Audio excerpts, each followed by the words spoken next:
비상계엄 당시 일부 언론사들에 대한 단전과 단수 지시가 있었다는 검찰 수사 결과가 큰 파장을 일으켰죠. 그런데 군이 지난해 총선 직후 방송사 5곳에 건물 내부 도면을 달라고 요청한 사실이 새롭게 확인됐습니다. 테러 대책을 세우려고 그랬다는 게 군의 해명이지만 무슨 테러 위험이 있었냐는 질문에는 답을 하지 않고 있습니다. 이용주 기자의 단독 보도입니다.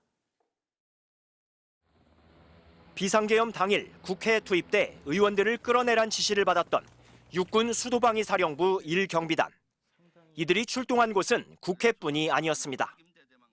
1계대대가 한남동 지역에 가서 출동 대기하고 있었다는데 맞습니까? 그 한남동 관저 외곽을 경계보강을 협조받아서 사령관 승인하에 경계보강을 했습니다. 그다음 1계대대는 서대문 일대에 출동 대기하고 있었다는데 맞습니까? 그렇습니다. 이처럼 내란 과정 곳곳에 동원됐던 1경비단 예하 부대들에게 어떤 임무가 더 맡겨졌는지는 아직 알려지지 않고 있습니다. 그런데 1경비단이 계엄 수개월 전부터 국내 주요 방송사들의 건물 내부 도면을 요청했던 사실이 MBC 취재 결과 확인됐습니다. MBC 등 지상파 3사를 포함해 모두 5곳에 공문이 발송됐고 이 중 3곳은 건축물 현황도를 제출했습니다.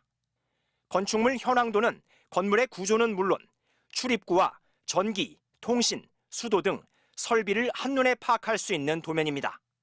계엄 당시 윤석열 대통령이 MBC 등 일부 언론사들에 대해 단전 단수를 지시했다는 검찰 수사 결과와 무관하지 않아 보입니다. 특히 수방사가 도면 제출을 요청한 시점은 여당이 총선에서 참패한 직후인 작년 4월 22일. 총선 직전 윤 대통령이 삼청동 안가에 군 수뇌부와 국정원장 등을 불러 모아 비상 대권을 운운하며 계엄 의지를 내비쳤던 정황과도 맥이 닿아 있습니다. 수방사는 국가 주요 시설들의 테러 예방 대책을 만드는 차원이었다고 해명했습니다. 하지만 군이 방송사에 건물 도면을 요구한 건 최근 10년간 없었던 일입니다.